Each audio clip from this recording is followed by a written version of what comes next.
Good morning, good afternoon, good evening, whenever this is hitting your ear holes. I hate that word. I hope that it is good. I don't know. If you want to show up to some sort of celebration of life for me wearing a shirt that says he was an asshole anyway, who am I to be mad? I mean, I'm going to be dead anyway. If you were a horrible person, you went to the wooden nickel. I stand by what I said. You went to school for archaeology. Yeah, I already knew this was coming. You actually traveled for archaeology. Yeah. You did archaeology out in the world. All my listeners are asking me. Sorry, And I'm not sure. What happened? There's no money in it. Oh, You don't kind of like improvisation comedy. You don't make money to be an archaeologist. It's becomes a really expensive hobby. You guys can travel together and not want to immediately end the relationship when you get back. You're good to go.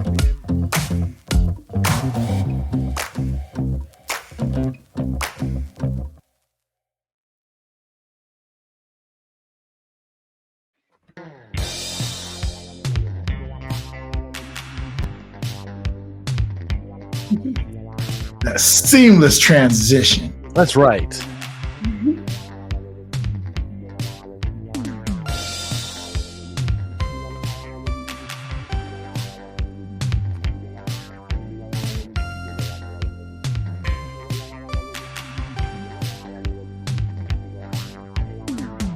What is going on, you big sexy world travelers? This is Judge Necklace coming at you live yet again. Anybody who's actually watching the live stream at the moment is going to notice that we got an extra head floating around the windows here, and it's not Halloween, so it's probably somebody special that we're here to interview. I guess you're about to find out here as we kick it on over to Big Sexy. Good morning, good afternoon, good evening, whenever this is hitting your ear holes. I hate that word. I hope that it is good. Everybody, y'all welcome. Today, those who are on live can see, I have my dear friend here, Elise, who I've known for a long time. When we both were in San Bernardino, Right. Probably think back to, we were talking about that deployment. 2001, 2003-ish. Okay. I think I lived with Celeste. I don't know if you remember Celeste. I kind She of, used to hang out with us. Yes. Yeah, and we partied up at your karaoke spot. I was hosting karaoke at the Rustic. Yeah. Shout out to the Rustic. Yeah. Shout out to the Rusty. Yeah, I was actually at the Rustic not too long ago. Tom Provenzano, theater professor over at Cal State, unfortunately passed away. And we had memorial services for him on the 13th. And then afterwards, we all went to the Rustic to hang out and talk and celebrate. So we celebrate life, not necessarily celebrate celebration of his life. We weren't having a party. Yeah, Tom Bad. No, we weren't doing all that. That's how I want people to celebrate me when I pass. Like, in a good way, though. In a good way, yeah. Don't I want you happy that I'm dead, but I want you to party that I lived. That's what I'm looking for. Yeah. I don't know. If you want to show up to some sort of celebration of life for me wearing a shirt that says he was an asshole anyway, who am I to be mad? I mean, I'm going to be dead anyway. I mean, you're not going to care. Yeah. Right. Yeah. My mom might have an issue with that. Hopefully you should be dead too. Hey, Brogan, he was an asshole anyway. Just get that into your thought process. Let's design a shirt. There you go. He was an asshole anyway. Shirts going. We'll have to chat offline about we don't want to throw the listeners too off on a tangent about Rustic, but I gotta go back. I'm back there. I used to live up the street from there, and then when we first met, I don't think I was living up the street, but then I eventually lived up the street, and many rough fun times there. To be in your 20s again, I can't do that no more. What's one of your deepest memories of the Rustic? When I got kicked out. Or I don't know if I want to tell people. I was a little crazy, and some guy tried to tell me something, and I was like, "You're gonna get away from me now." Back up. Okay. Trevor's like, "You can't be pulling out knives on people." I'm like, "Look, I just got home. I'm here to look out for myself." I'm like, "Tell him not to get handsy with me." So he let me back in an hour later. Well, there you go. So I mean, you kind of. I think it was, out. You had to take some space. Yeah. That's not that bad. But no, I always had a good time. I wasn't a karaoke person, but it was still enjoyable. Yes. having you there and the different people singing. It just, the college people were there. Just, you make friends, the regulars. Yeah. So for the listeners who don't know, the Rustic was the local bar. Very much a locals bar. One of those, what they call them, dive bars. Love a good dive bar. This was definitely a dive bar, and this was a dive bar next to an even divier bar. Next to a divier bar called the Wooden Nickel. Oh man. You had to brave it to go there, and I went there too much too. I tell you what, I used to hate the Wooden Nickel until I realized it served a purpose. So if you were a horrible person, you went to the Wooden Nickel. Yeah, I went to the Wooden Nickel. I stand by what I said. For those of you who got the little audio cut out there and think that Big Sexy just said if you were a whore, you went to the Wooden Nickel. No. Person. Horrible person. Yes. Hey, I'm a great person, and I was then too. And I used to hate that because I would go over there and it's full of, racist folks and over drunk people and rude people. What it did, it stopped them from coming to the Rustic. So it served as a filter, if you will. Because without it, those people still want to drink. They would have came over to the Rustic, and I would have had more issues than the few that I did at the Rustic. Yeah, I wouldn't say that. I mean, like any bar, they had their good and bad people. There was some good people there. Sure. Too. I will attest to that. I don't want to, You can't throw the. I'm not gonna throw them under the bus. There was a lot of people who took care of me there, and I had a good time there too. But like any place you go to, there's assholes everywhere. Yeah, I would happily run over them with a Greyhound. That's how much I would throw a Wooden Nickel under the bus. Okay. You got to realize, dive bars serve a purpose for sure. They do. The filter. I remember, I'm sure this place is out of business by now, but there was a year of my life where I lived Delaware, which is not far from where I am right now, but I was temporarily living in Delaware, and right around the corner from my place was this dive called the Woodside Inn.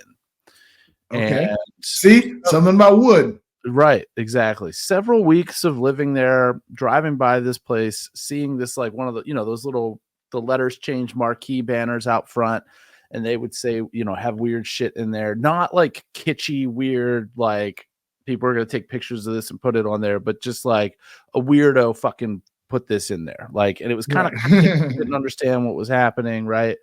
So one evening, a buddy of mine is hanging around. I'm like, hey, I think there's this dive bar near me. We need to go check it out. Okay, fine. And I think there were 3 of us that went. An intern at my law practice, an old friend of mine, and myself. So we go to this place, and if what you were looking for was a dive bar, this place did not disappoint. So you go into this place, and there's this center island bar. So the bar's in the middle, and it's like a U shape around where the bartenders would walk around. There's only one bartender who we later learned was probably the guy that owned the place. And if you ever watched that Netflix documentary Making a Murder, with the guy from Wisconsin. Mm-hmm. Okay, so the owner / bartender of the Woodside Inn looked exactly like Steve Avery's father. Oh wow! From that, in fact, when we would talk about this guy, because ultimately this became a place that we would go to on a regular basis, we would refer to him as Papa Avery. This bar had a dog. Did he know that was randomly? No, he didn't know. Okay. But one of the first things that I remember from going into this place, and this was, number one, if it's not cash only, I'm going to argue with you whether or not it's actually a dive bar. This place, of course, was cash only. What are you drinking? I don't remember what I said to him. It was probably Bud Light. It might have been Rolling Rock. I have no idea. To which he immediately and excitedly responds, "Great choice." he has this desk lamp, like, with the little, you can kind of change the direction of the, the light on it, that he grabs, slides open one of those, bar side coolers, goes down into the cooler with the desk lamp, looks around for probably 45 seconds, comes back up, and he's like, we're out of that, whatever it was. I'm like, okay, well, what about this? We're out of you. First of all, you just told me great choice. That sounds to me like it's an well stocked. Right. You've got it. You're well stocked. Whatever my second choice was, didn't have. Okay, let's, sir, what do you have? What do you got? Yeah. I'll have what you're having. You whatever you have, I'm having it. So I don't even remember what we were drinking that night. And we may have ended up drinking Rolling Rock because that's all they had, or who knows. Probably PBR. And we're just like, let's check this place out. It's got one of those like 90s little like 13-inch tube TVs over in a corner. Wow. Pool tables, the whole lot. One of the urinals in the men's room is out of order, and they don't just put a sign on it that says out of order. There's like a big trash bag that's all taped up over it and everything. The whole lot. We're playing pool, just and we're just screwing around or what have you. We realize, did the pool table have maybe 2 or 3 coasters under one of the legs to make sure it was balanced? No, I think that much was normal, but it was about a game or so in that we realized, I can't feel my hands. Your hands don't fucking have any heat on in here. Like, oh wow, it was literally like that. And then we would go to this place regularly and just randomly. It wouldn't be like the destination, but like we'd hit it before we went somewhere else, or we would be out and then hold on, one more, let's go to the Woodside or whatever, right? Eventually, and I don't think they had this right away, but eventually they installed one of those Touch Tunes jukeboxes. Okay, that's popular. The modern ones, the ones where you could buy the credits on your phone with the app and play that shit. Right. And at the time, and I think this has since changed, but at the time, you had to be within a certain radius of the establishment to be able to play the song. Correct. I already know where we're going with this. I lived close enough to that place that I, from my fucking bed, was in range to play stuff on at the Woodside Inn. So anytime that I would have people over and then we were like, hey, we're going to go to the Woodside Inn, we'd order Ubers or an Uber, depending on how many people it was. And as soon as that Uber rolled up, we started queuing up music for the Woodside. Nice. And so we would basically walk into the place with our entrance music. Did you ever prank? That's what I thought you were going to say. You would just all the time. Yeah. Okay. Right. Favorite playing Weird Al. Play, from a distance to dive bomb somebody with would be Alice's Restaurant Massacre by Arlo Guthrie. This is an 18+ minute song. If you don't know it, I'm not even going to try to explain the shit, right? For whatever reason, there were no less than 5 or 6 times that the same crew of people, or, maybe a few moving parts, but like a core group of at least 3 or 4 of us that were always walking through the door, and Alice's Restaurant Massacre was on. And we would always overhear the owner / bartender being like, something is wrong with that machine. That damn song is playing again. And they somehow did not put 2 and 2 together that every time this song comes on, these same assholes walk through that door. Right. Like, that's hilarious. Yeah, I've come to terms that going to any dive bar the first time, it's like a hazing experience. You're gonna go through it and you're gonna stay here. You're gonna be like, never again. Do you have a good dive bar that you go to now? No, I don't go to dive bars anymore. No, I don't have that kind of a life anymore. I'm just too busy with work and family and not really adulthood responsibilities. Do you got one? I don't really have one. Not that I would, again, one of my prerequisite criteria for something for me to qualify as a dive bar is that it's cash only. So well, all the bars that I go to that in my Requiem for a Dive bar, they all at least took card. They were that advanced. Yeah, I was so broke in my 20s. I had to be careful at cash bars. I'd be like, here's my card. Don't run it till midnight, okay? Right. Right. Those are the days again. Right. Oh. I had my priorities straight in college. Like, I had to spend my money on food, beer, So let's have what do you do now? I'm a teacher. Really? Yeah. What grades? High school. Oh, that's right. We were talking about I was going to try to be a sub in the Riverside Unified School District, applied, and they never once ever. You have responded. To call them. They're super. I'm not. That's not. You have to remember how. I don't want to bore the listeners, but we'll talk offline. You can't bore the listeners. No, you got to call them. That's usually how school districts are understaffed, and there's just if you call them, those secretaries, they'll be like, oh, and they'll put you to the top, and they'll figure out. And if even like one little thing's wrong, they don't have the manpower to let you know. Wow, okay. So that would be that's something to consider in the future if I wasn't leaving in less than a month. Yeah, but if you get in, you can bank some money quick, and maybe I'll call tomorrow. Listen to that. Maybe you'll have an update the next time we have another episode of Big Sexy Digital Nomad Riverside University. Riverside University. What am I talking about? Riverside Unified School District Substitute Teacher is the long title I was giving myself that I stumbled over that was not clear. But as this is a travel podcast, let's talk about travel. What you say you've done a lot of travel. So I've done a lot of traveling. While I was in the service, so I did some traveling, forced military travel. Right. Where were you first stationed? Well, I was in the reserves technically, but I was activated a lot. So spent a lot of time in Fort Bragg, North Carolina. I went to Guam a few times. That was really cool. I did Kosovo and I did Afghanistan. So. Oh wow. How was Kosovo? Kosovo was amazing in the sense that I really liked the people there. It really hit me in the heart. It's really you saw how humanity treated each other. I don't know if you know the history of the. I don't. All I know about Kosovo. A civil war.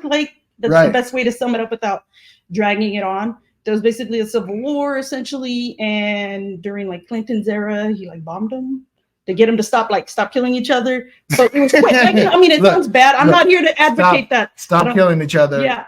Here's some bombs. Stop doing this. And we'll but when he came to visit, he visited while I was there.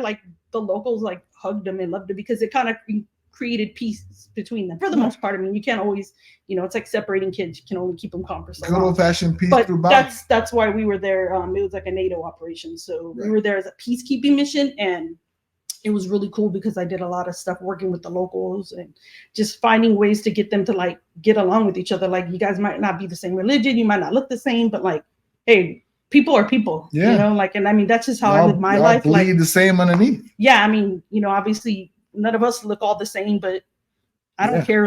You're a person. You deserve to be treated with respect. Period. Judgments are I don't have anything to judge him on like that. I don't know. So but no, it was a really experience. It was the first time I was kind of out of my element of away from home. I'd been away from home for other things in the service, but this was the first time I was you really saw how different people can be with each other around the world. And I think growing up in SoCal, you don't experience that as much.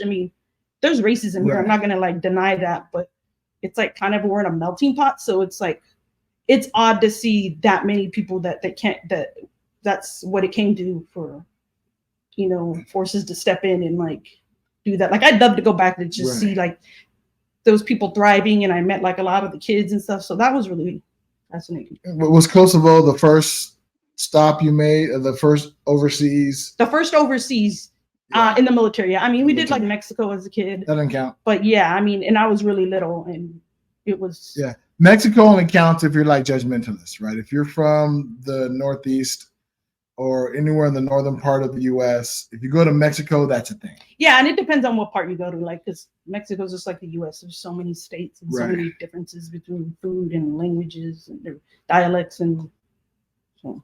yeah, that was my first like experience overseas. Yeah. I stopped counting Mexico when I realized that I could walk across the border. I don't know. Yeah, it's true, huh? I didn't even think about it that way. Yeah. You know, I have to drive a few hours to San Diego, park, and then walk across the border. A lot of people go. They get their medical care and yeah.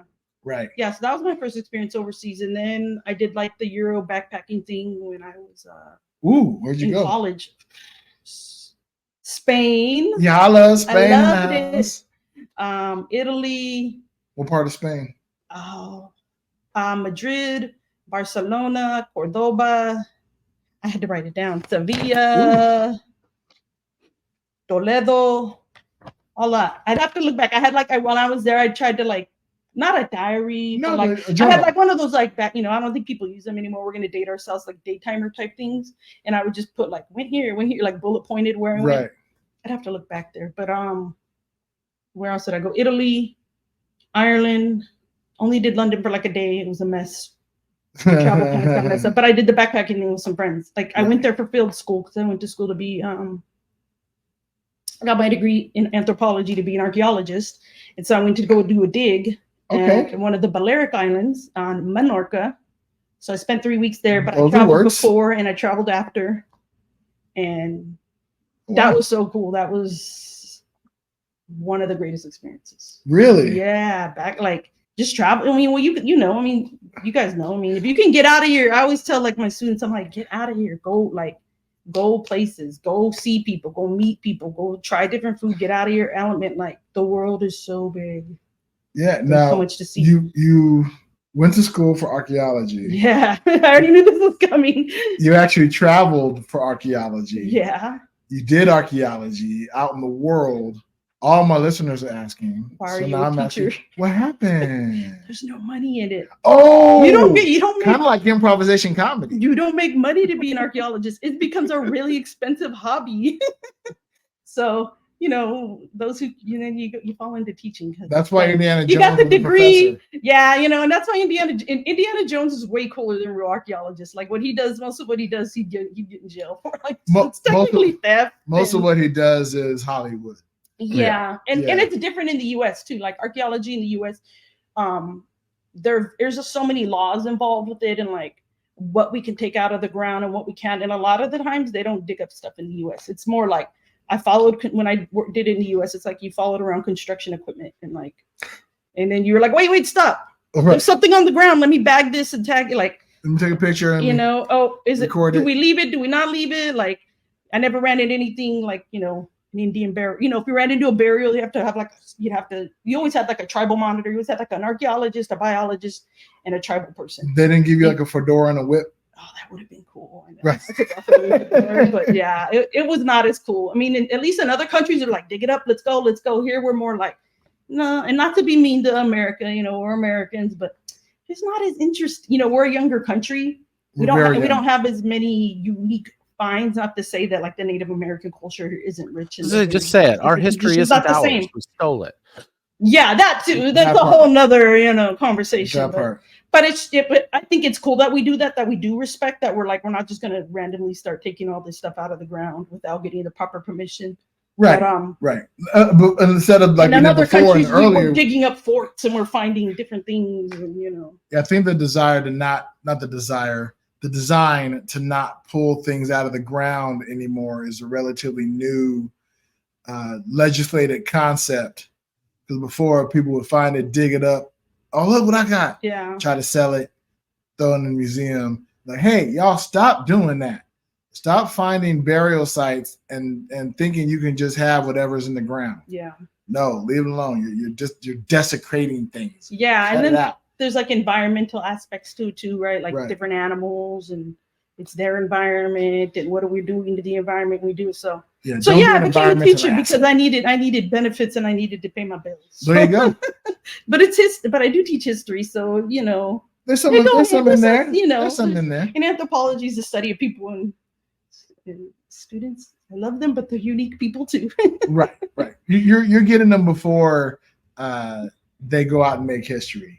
You're encouraging them to go out and make history so that other people in the field can go out and find it. Now, do you have any aspirations to become like a college professor and teach? I used to, but I just don't want to go to school anymore.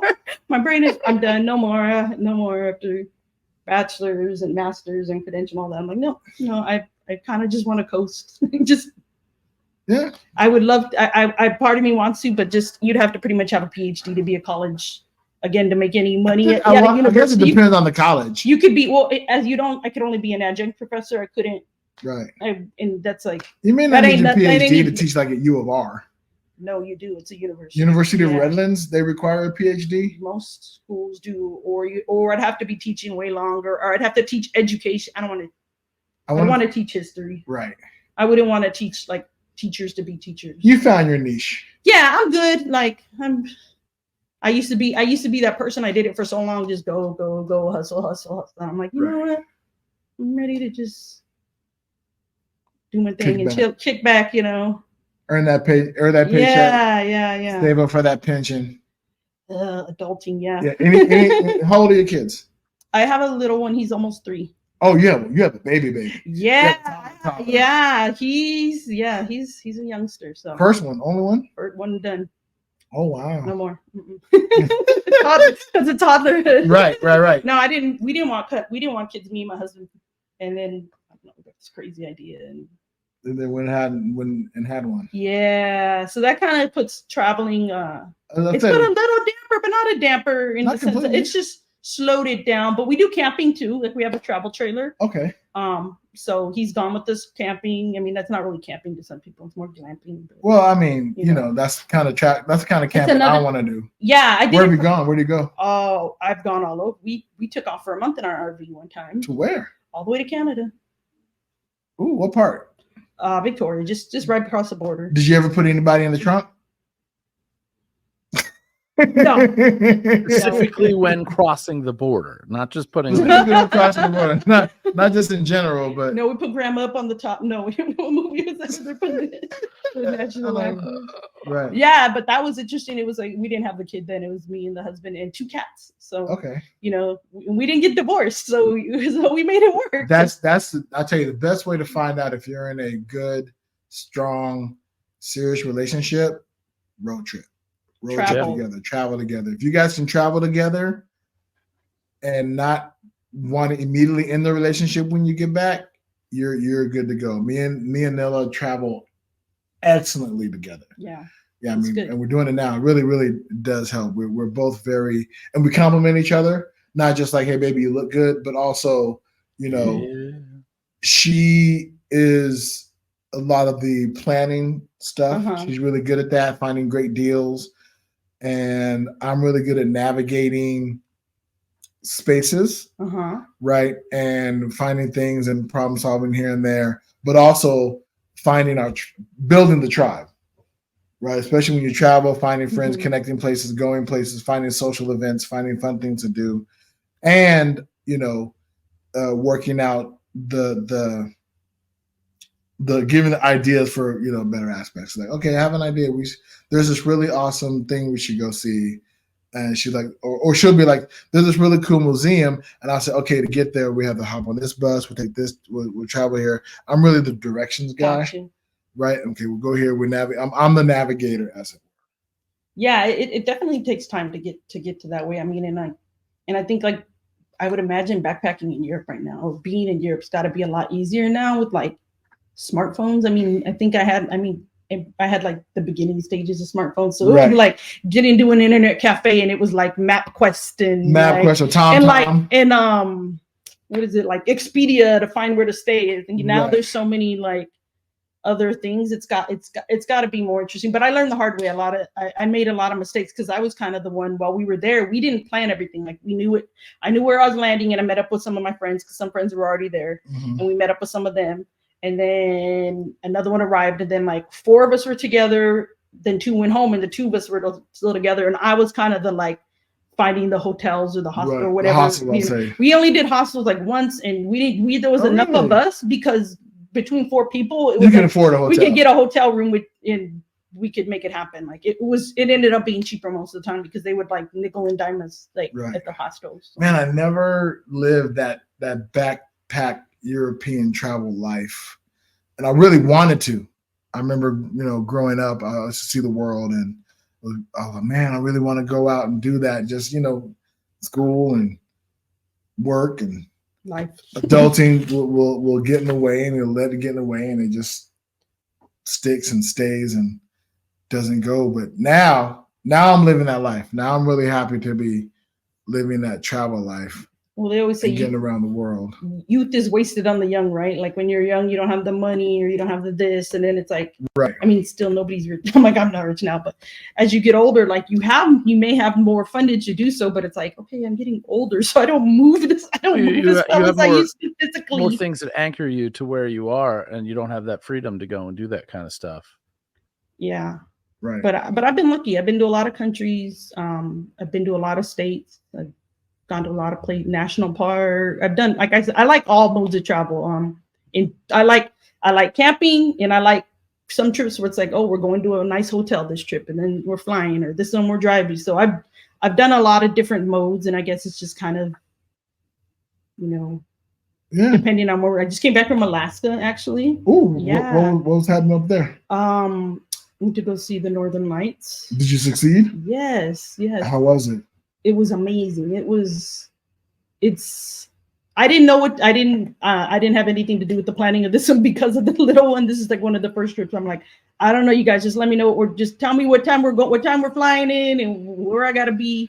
It was my husband and one of his friends wanted to go. So he was like, hey, let's go, guys. And I'm like, I'm one of those kind of people when it comes to travel. If I have somebody that's like, hey, let's go do this, even if it's not high on my list of things I want to do, if I can swing it, I'm going to go. Or destination weddings, things like that. I'm always like the friend to go. It was cool though. Like, it wasn't something it wasn't high on my list of things I wanted to do, but I don't regret going. I imagine it was cold.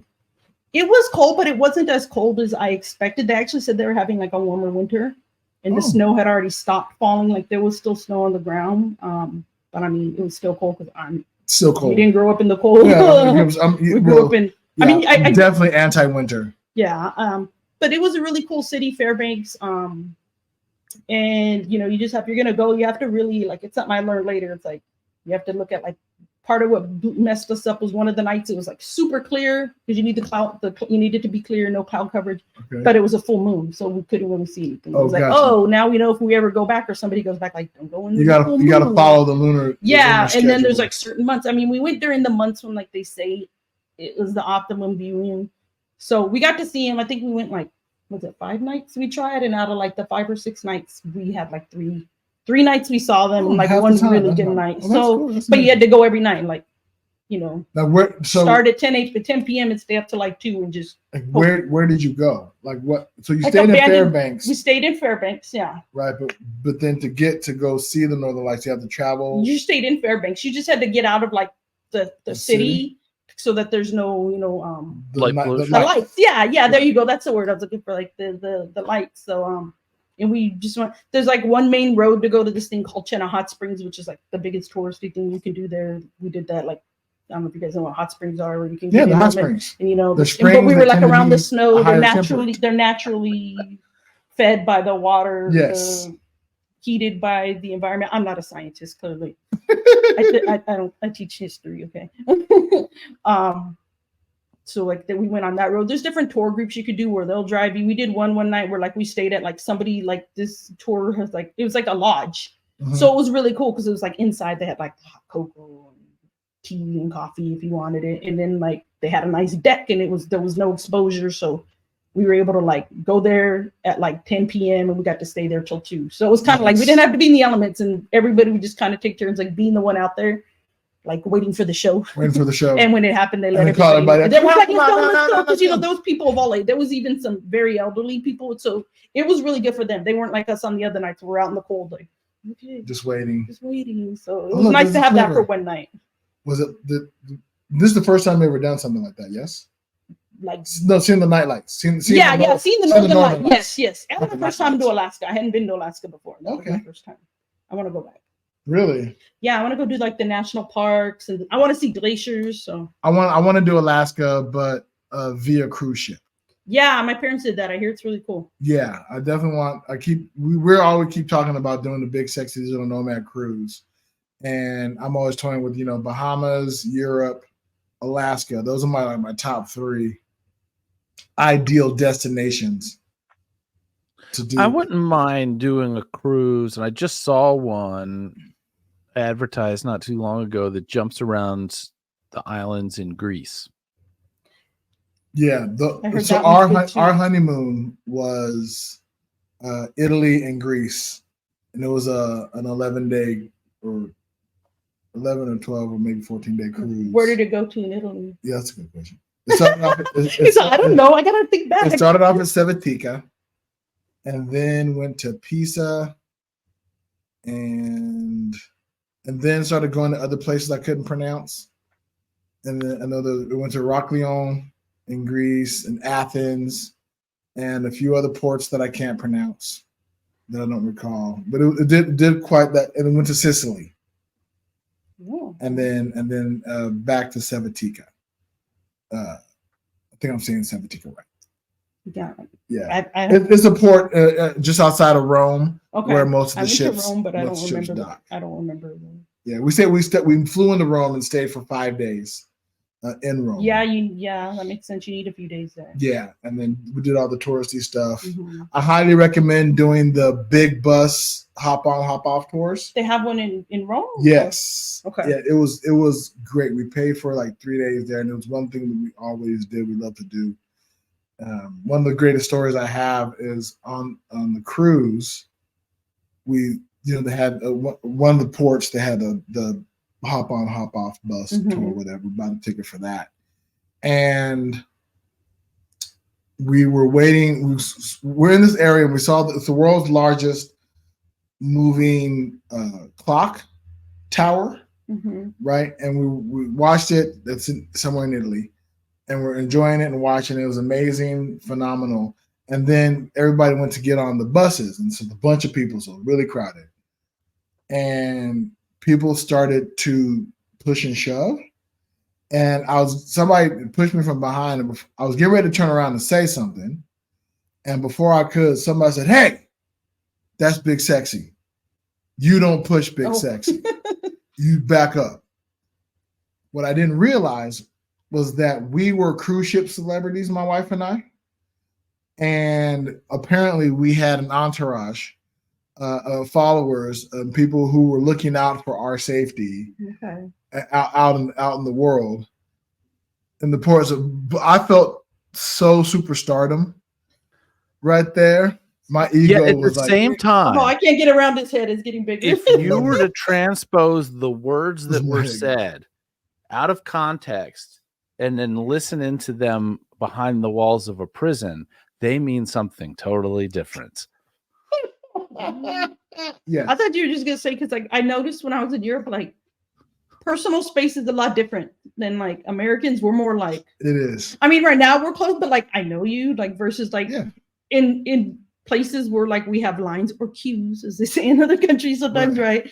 Like we give people our space. I never had that in Europe. They're like right on you, and I was like, whoa, okay, well, I guess this is just different culture. Not used to it. Got to get out of don't want to be that American. Have you ever been to Japan? No, I have not been. I haven't been to anywhere in Asia. I've been to Guam, which is an American territory off of the coast, like further down from Japan. It's beautiful. Don't knock it. It's like Hawaii. Guam is so far away and so tiny that when I think about Guam and I look at it on a map, and when you like zoom in and you realize that you can't see any other countries, you're like, how lost was whoever found this at the time? I could give you the history lesson on that, but I don't want to bore you.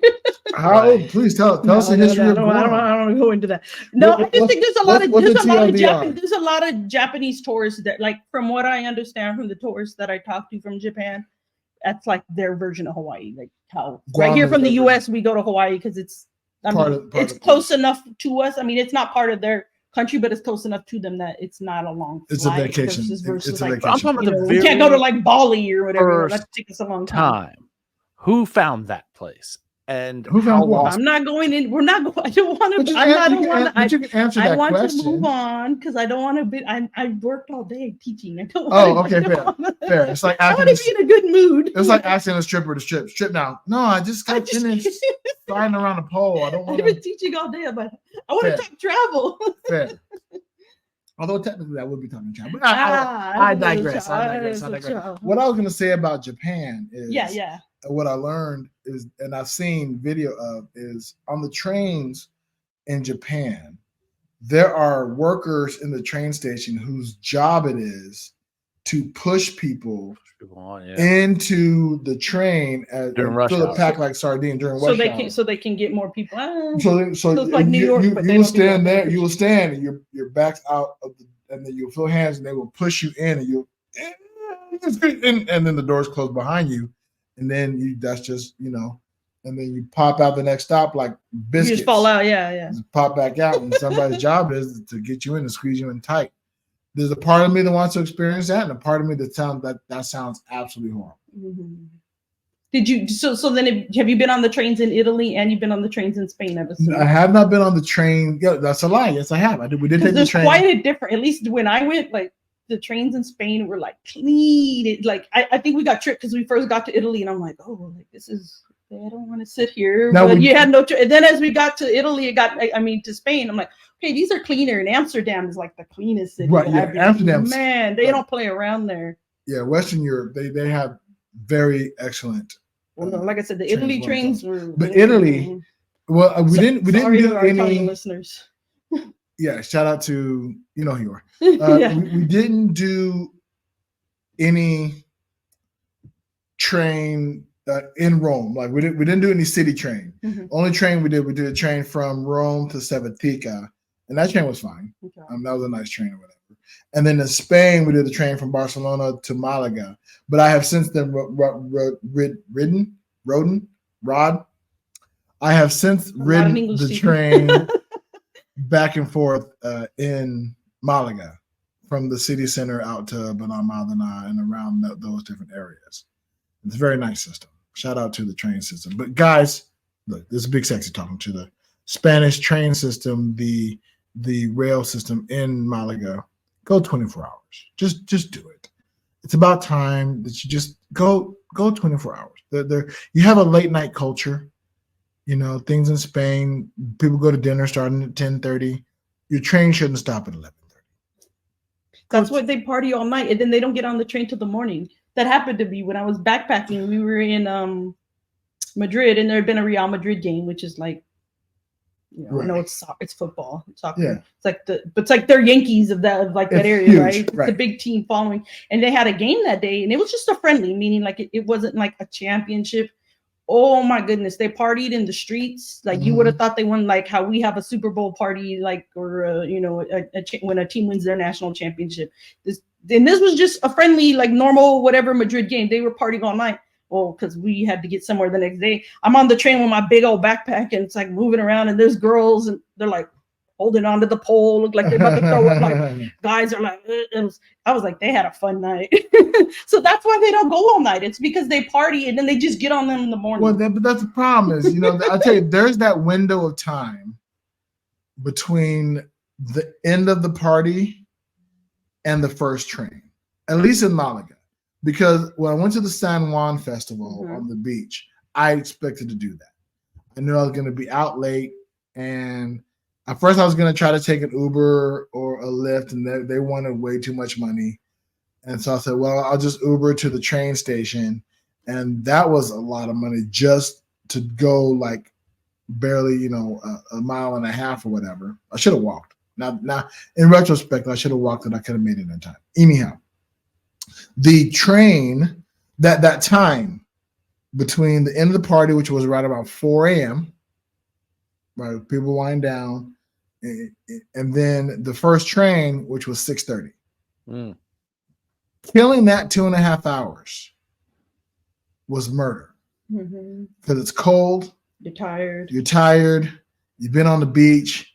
You were in the water a little bit. And this is not necessarily everybody, but still. And you gotta kill that time. And you don't, not realizing that you have to kill that time. Mm-hmm. Knowing it now, I would have just stayed on the beach. I would just kicked it and planned to do so, but I didn't plan ahead of time. You didn't know. It happened. Everything's hindsight, right? Yeah. Let's say knowing's half the battle.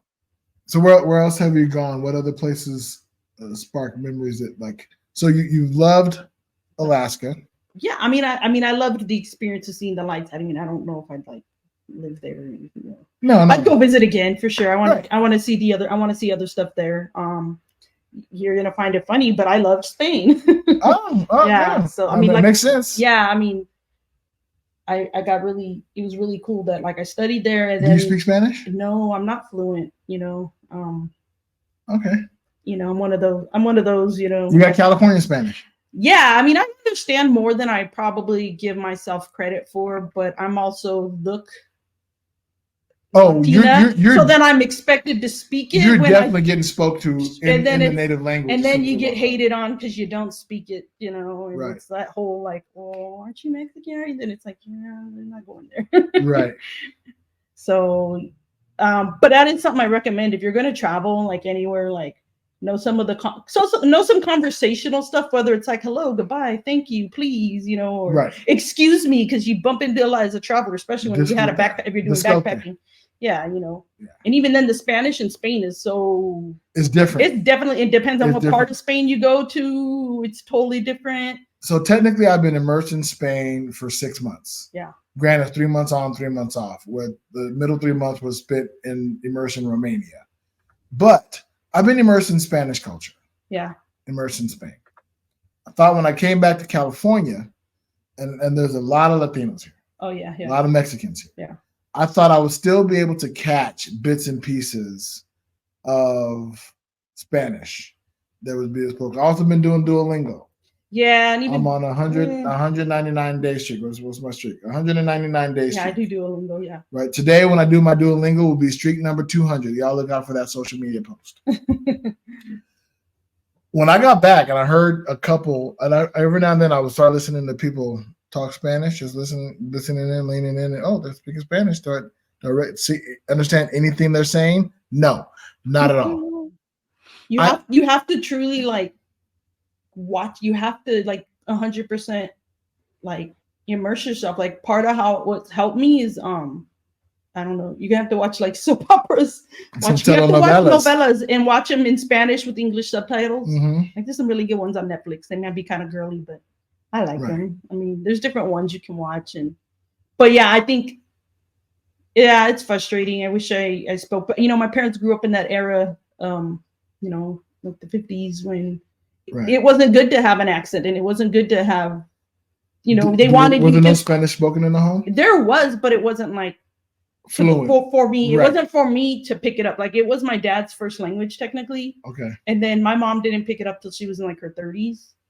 Just because of her work, she worked with like maids and all the stereotypical Latino jobs, maids and busboys and waiters. She was like the secretary for a union for them, and so she had to. And the Spanish was from all over, El Salvador, Guatemala, Honduras. So it wasn't just Mexican Spanish, but yeah, I mean.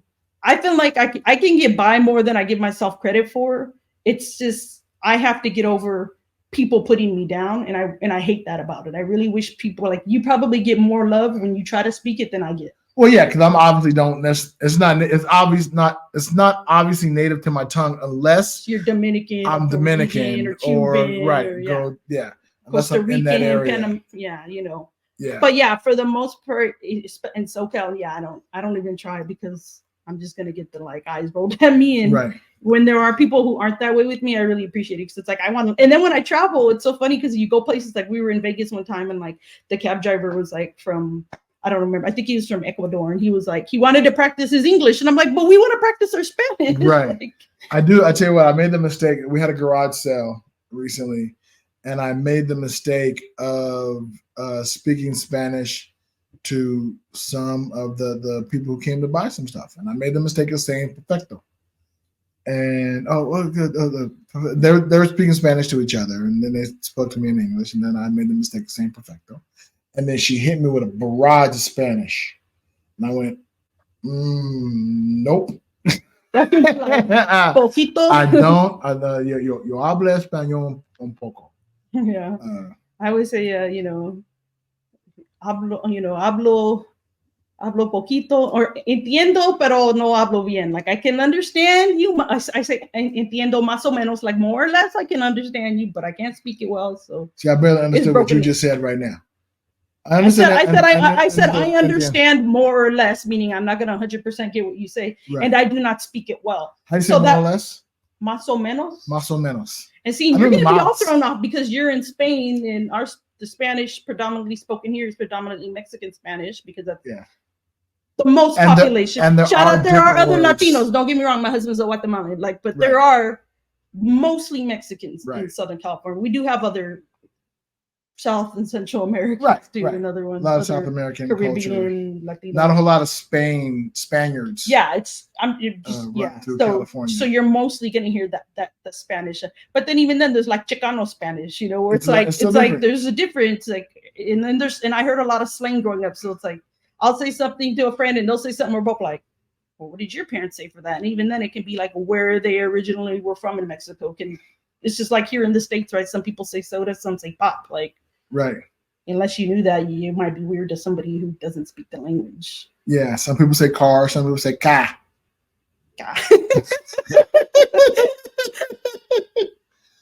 So yeah, that's I don't let that dictate where I travel to, in other words. Right. Awesome. Well, yes, I mean, I can't wait to get back to Spain. As you know, we're headed back. When are you going back? We leave May 15th. Okay. It's a trip because we leave May 15th around 9-something p.m. We arrive in Malaga at 11:30 p.m. the next day. Yeah, time travel. So yeah, this will be the first time, and we are the #1 time travel podcast. Heard. Yeah. And what I really love is this is almost back to back podcast recordings we had a person who was a listener first, and then was a guest on the podcast. Yeah, I was a late listener. I saw you guys, saw your thing, and I was like, oh, let me support my friend and listen to it. I would have told you not to bring all those bags, dude. Yeah, I heard it. You were already in Spain, like right when you guys were like, oh, well, they don't weigh. Should have listened earlier. I was like, why are they? Oh, I didn't know. The algorithm, nothing tells you what's out there, right? But I was like, no, don't bring all that stuff. I was like, don't do it. And it was like, ended up like, wait, they're already in Spain. What am I talking about? I was like, they're gonna figure it out. In our defense, and I'm not hating. No, fair. No, and believe me, I got a lot of tips like that. As somebody who shipped back 47 kilos worth of stuff back from Spain to the U.S. In our defense, we thought initially we were moving to Portugal, and that we were going to live there and get our visa, because the visa process in Portugal was much easier. So we thought we weren't coming back for years. Yeah. If we had known then that we were going to be doing as much bouncing around as we did and having to lug things from place to place, we still would have taken too much. Yeah, but we wouldn't have taken as too much, right? We definitely would have traveled with a lot less. Now that I know, I'm almost kind of looking forward to see how I pack going out. Like I'm taking my PlayStation. That's just going to happen. And so because I'm taking my PlayStation, I'm now mapping out what things I can need. Like I have right close by this cute little portable speaker, right? It's adorable. It's cute. You know what they sell in Spain? Cute adorable speakers. And this one doesn't have an auxiliary jack, so I can't use it for my line dance class. So guess what this becomes? And not useful.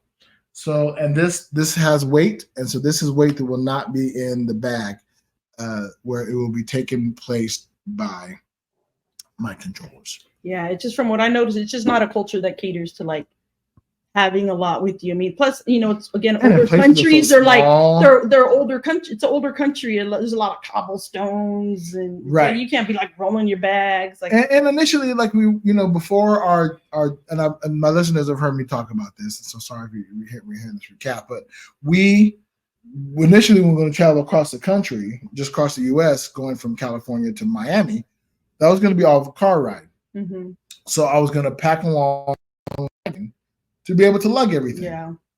Well, once we had to change and incorporated a flight into that travel pattern, that kind of fuckered everything. Mm-hmm. Right. So I couldn't bring the wagon. So now we're carrying everything manually. And that was horrendous. I do want to give a shout out. This is a random shout out to my boy, David Grant, who picked us up from the airport in North Carolina. We stayed with him and his lovely wife, Virginia, friends of ours. Absolutely adore these people. But big shout out to them. He was able to get all of our luggage in a Prius. It's Tetris. Oh, yeah. That's how it was when I traveled for that month, because I kind of had. I sent him the measurements. Even stuff along the way, I needed like more of my stuff to cook, because we weren't going to eat at restaurants like every day. Right. Like, some places we stayed at nice RV resorts, and some it was like we did what we call boondocking, like right. No hookups. But my husband's like tricked out our RV with.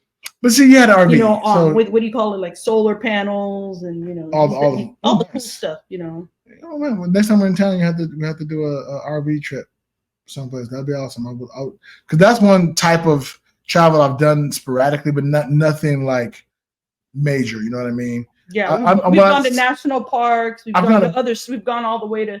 That way, we went all the way to Zion, to Utah. Mm-hmm. I said went up the Oregon coast, Canada. We've gone south to San Diego. We've done different. We do the desert in the winter because you can't go in the summer. It's too hot. Especially if you don't have hookups like electricity.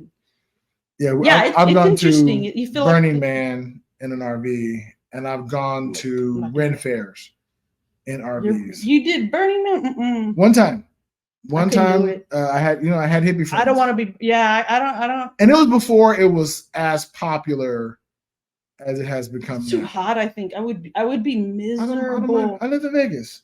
I know. See, and I've gotten and like as I'm getting older, I'm despising the heat. I like, not that I want to be in the cold. I'm like, I want to be just like comfortable. Oh yeah, in the 70s. Today's a perfect day, but I don't want it to get into the 80s. And I start to look up like an old lady, and I'm like, it's hot. Whereas when I used to, it was not until like the last few years, I think, after having a kid, ladies, it changes you. Just so you know, having a kid. Right. I can't handle the heat as well. Yeah. So you're brave going to Burning Man. I've had friends who didn't. I went once. I will never go again. I can't stand that much dirt. Yeah, that too. Sand is like dirt. Wind. I was dirty for 2 years after that. Yeah. No matter how many. That's why I RV, because I'm like, I did enough sleeping on the ground in the Army. I need my little creature comforts. Right. I need a shower. Granted, it's not. And this RV had a shower. It's not as long of a shower. You have to conserve we only have so much water. You have to be smart with your water, but like, it's still a shower. Yeah, my wife very much likes the idea of tiny homes, like the mobile tiny homes that kind of trick out or whatever. And I said, well, I mean, it's an interesting concept, but I like stuff. I like space. Yeah. You like space? I do. I do like space. Yeah, awesome. You want to hang around? I think we got some email. Am I correct, Judgmentalist? I think we have a letter. Oh, we do actually. I know we do. We have a letter from our friend Chris Lowry, and I heard the boys on Ice Cream Social read a letter from him in their scoop mail, and I said, well, hey, you need to send us that email so that we can read it to our listeners. I mean, technically, we use that to transition into interviews, but that's our transition music. We still need transition. So we use it to transition. We use it to transition. So that's our transmission music. So this letter comes to us from Chris Lauer, and I just had it. Where'd it go? GoWithLisa.com. If you are looking to travel somewhere, those folks can help you out. All right. It says, ahoy, Big Sexy and Judgmentalist from your cruise planner, Chris. Big news coming from Princess Cruise Lines. I do like Princess, so they're a pretty fun line. As they have launched their new ship, the Sun Princess, with a super fun collaboration with the Magic Castle. Imagine spending an evening on a floating version of the iconic Magic Castle in Hollywood. Judgmentalist, have you been to the Magic Castle yet? I have not. Oh, interesting. I've been there. Yes, it's a nice place. You should go sometime. I should. There's just another thing on the list of things that Big Sexy's done that I should be doing, but whatever. That's exactly what you can do now in the dinner and the show exclusive experience. Spellbound. Spellbound aboard Sun Princess is a miniaturized 4-room version of the Magic Castle. An entrance with a piano, 2 bar rooms, and tables for magicians to perform close-up magic, and a theater for performances. Amongst this fall's rumored performers is our friend from ICS, Matt Donnelly, the Mind Noodler. So, if any listeners are looking to experience this amazing venue, please head over to gowithlisa.com. Let us know you're a world traveler. It's you, sexy world travelers, and they'll give you an extra onboard credit to enjoy your cruise. You can also give them a call at 302-985-6403 or email us at chris.lowry@cruiseplanners.com as well. And that's chris.lowry@cruiseplanners.com as well. Shout out to our boy Chris. Thank you very much for that information. That sounds like a lot of fun. Have we talked about Matt Donnelly's upcoming venture as a magician on a cruise ship? I don't know that we've gone deep into it, but I do know, because there were some other emails between Matt and Chris and I, that once Matt gets his schedule and his itinerary, he is going to communicate that to Chris so that anybody, whether they're a listener of our podcast or ICS or otherwise, that wants to make sure, because if you guys remember, when I went on that Disney cruise, I was super excited because I knew that they had top quality magicians. Yes. But not on the cruise that I went on. So make sure that you're reaching out. Kind of we got to research. If you want to make sure that you're going to get on one of these cruises that has Matt on it or otherwise, because I would hate to have somebody be like, oh, hell yeah, I'm going to book this cruise. And then one of the big things that they're looking for is not on that cruise, because I know that Matt's schedule is supposed to be like, I want to say that he said he's got like a 5 or 6 month contract, but it's week on, week off. And that doesn't always mean that it's a week on and a week off. Like if those cruises are different lengths, you may not be able to just look like at a 5-day, then a 7-day every other week. It doesn't necessarily work that way. So I know that, to streamline these things, Chris will have the schedule once the schedule is havable and can line things up for you. Yeah, so definitely join our friends over at gowithlisa.com and check that out, definitely. And then if you have questions about the Princess Cruise Line, like what that cruise line is like, go visit our friends over at cruisehabit.com, and they'll be happy to tell you all about it. And matter of fact, we mentioned our sponsor. Hang on one second. Here we go. Want cruise information, tips, tours, and more? Check out cruisehabit.com/BSDN. Please, it's all I know anything about. Cruisehabit.com, bitches. That's new. Yes, we have our sponsor. Cruisehabit.com, bitches. Oh, sorry. I think it's replaying. So that was me. Oh, yeah. It got cut off at the beginning, so I wanted to do it again. Make it clean, yes. So, yeah, do you cruise? Have you cruised? Yeah, I've just done the Ensenada. The Catalina Ensenada? Yeah, no, it wasn't It was just Ensenada. Oh, okay. You did but I want to do a longer one, so yes. We'll see. Well, the little one gets a little older. Right. Because you have a baby now, so you got to wait. You want to wait till they get to an age where they can remember and enjoy. And I want to enjoy it. Right. We want to enjoy. Of course, when they get to an age when what I recommend. This is what I've heard people do. Right, is go on a cruise and you bring a friend. Oh yeah, bring the grandma. Bring the grandma. Bring an auntie. He's a little mama's boy though. So no, it's okay. That's fine. He's getting better. That's fine because when you're a little bit older, that the little bit of detachment that'll be fine, right? Then you have somebody to watch for you to go do adult things. Yeah. And then when you're doing family things, that person has a cruise, right? So you're essentially paying for a full-time babysitter. And they get to still have some of the fun with and they get some of the fun on the cruise ship. Exactly. You don't want to leave them in the room the whole time. That's no fun for mom. No. They'll get to go have some, and they'll take the kid with them. And sometimes they'll also give you space. Yeah, that's definitely something that Yeah.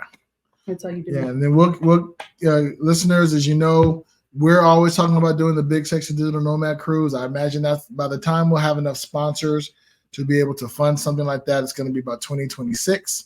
But in the meantime, folks, feel free to go over to our Patreon. Sign up for the Patreon at bullwiththebutthole.com.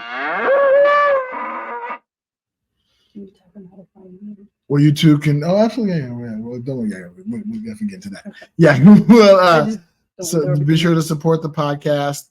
Become a subscriber. We appreciate that. And of course, Elise, if our friends want to follow you on any of the social medias, where can they find you at? I got a new Instagram just started up. Oh, a new Instagram. Okay. I'm actually going to be diving into a podcast soon. Really? I'm on the very beginning. We don't even have our first episode. We're just on the beginning stages of it. I'm a big fan of the horror genre, movies, books. Okay, what's the podcast going to be called? Dreadful Dialogue.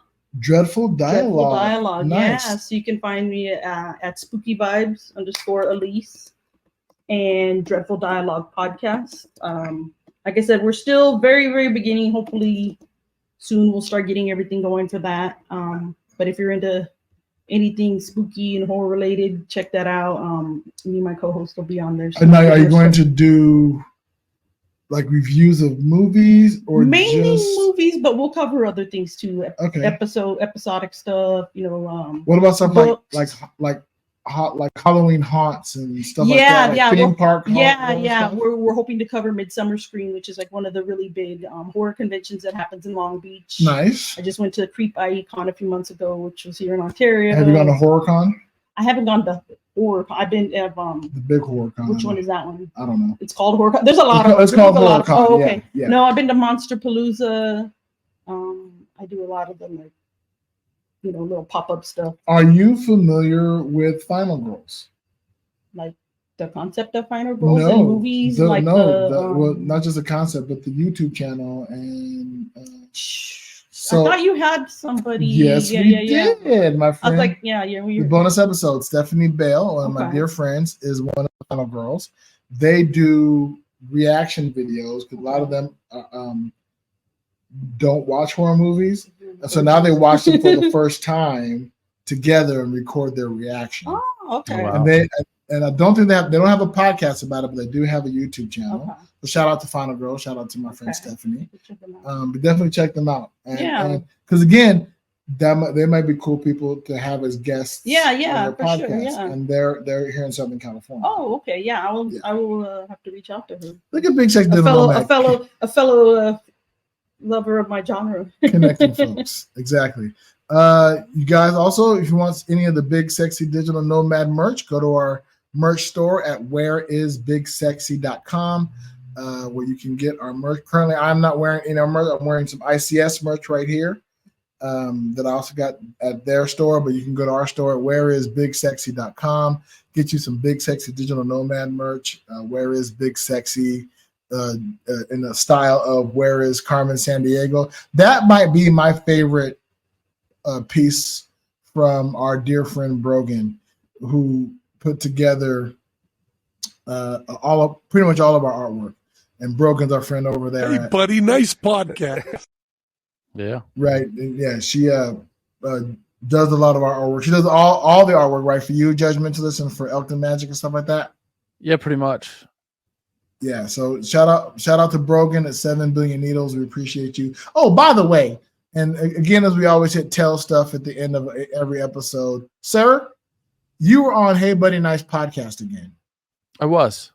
As a guest. And didn't nobody tell me about it.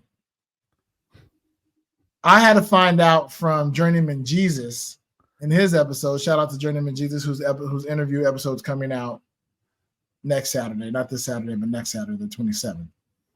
He's the one who told me about it, that you were on the podcast. Then I had to go have a listen. How dare you, sir? How dare you go with an amazing concept? So if you don't know, our buddies over at Hey Buddy Nice podcast. It was on a whim. It was. I realized that because it was based off of the episode previous where they were talking about the card game. And then you had a great idea for a card game, and you guys were on there talking about it. So I get it, but shout out to your co-host, buddy. Just let me know. And I'm more mad at Wayne. I'm more mad at Wayne because Wayne, I've been trying to get on the podcast for quite some time, and it kept falling through, and then I hadn't heard nothing. And so imagine my surprise when my co-host is on the podcast, all willy-nilly and random. Now, to be fair, it was 6 a.m. Now that we're talking about shit that I've done that you haven't. Right. The tables have turned, Big Sexy. I get it. Fair. I see. Uh-huh. All right. Cool. I see what's going on. I will defend myself with just one thing. My call time was 6 a.m. Right.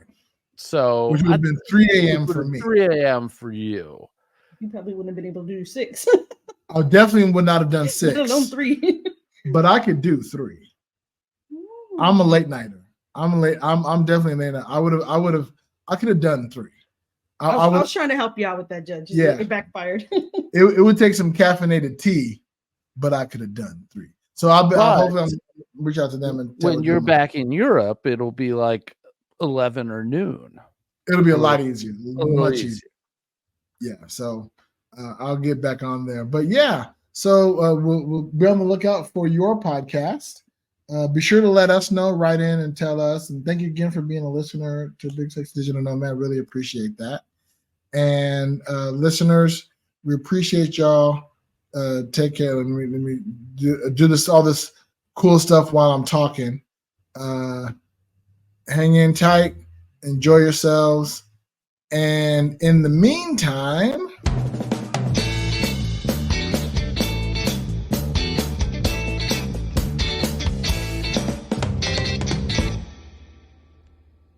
safe travels. Safe travels.